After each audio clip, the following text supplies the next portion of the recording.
Biricik Anaokulu'na hoş geldiniz. Daire numarayı biliyorsanız tuşlayınız. Öğretmeniniz Mukaddes'e ulaşmak istiyorsanız 54'ü. Hiç öğretmenimi rahatsız etmeyin, ben usulca sınıfıma çıkarım diyorsanız 47'yi. Ben şöylesine gelmiştim, bir kapıdan bakıp çıkacağım diyorsanız 38'e. Allah'ım ne kadar kuduruk bir sınıfa düştüm diyorsan 16'yı. Öğretmenim beni çok seviyor diyorsan 81'i.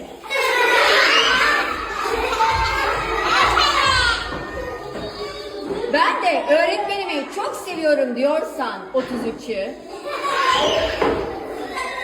Okul bitse de gitsek diyorsan 64'ü tuşla.